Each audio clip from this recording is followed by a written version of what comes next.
In fact, India is not the only one alarmed. America's Pacific Command Chief, Admiral Harry Harris, flagged off his country's concerns over China's ambitious $1 trillion One Belt, One Road or OBOR. He told the Congress, and I quote, "One Belt, One Road is in fact much more than just an economic engine that China is undertaking. OBOR seeks to displace the United States and our friends and allies in the region in the Indo-Pacific region by China. It is a concerted, strategic endeavor by China to gain a foothold and displace the United States and our allies and partners in the region."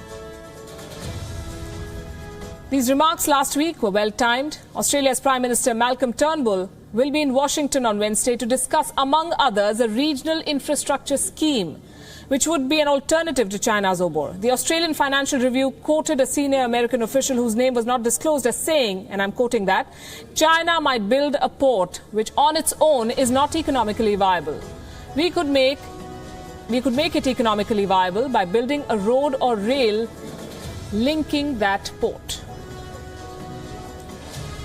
A dialogue between the Quad or Quadrilateral comprising Australia, Japan, India and the US is already underway, although at a nascent stage. Parallelly, India and Japan are working on the Asia-Africa growth corridor that has a canvas which rivals OBOR, stretching as it does from Japan to Southeast Asia, South Asia to East Africa.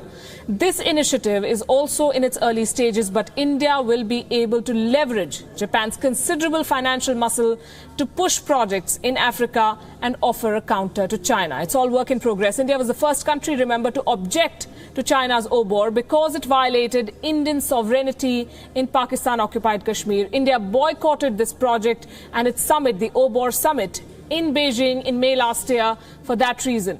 India also cited the secrecy surrounding the project, the sustainability of those projects, and the fact that OBOR seemed entirely China-directed, designed to be win-win for China. What does it do?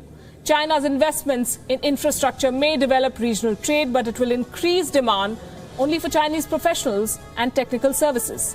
It opens new markets, but only for Chinese goods. Chinese investments promote the use of its currency, the yuan, internationally. This is crucial to China's plans of holding a greater portion of global currency reserves.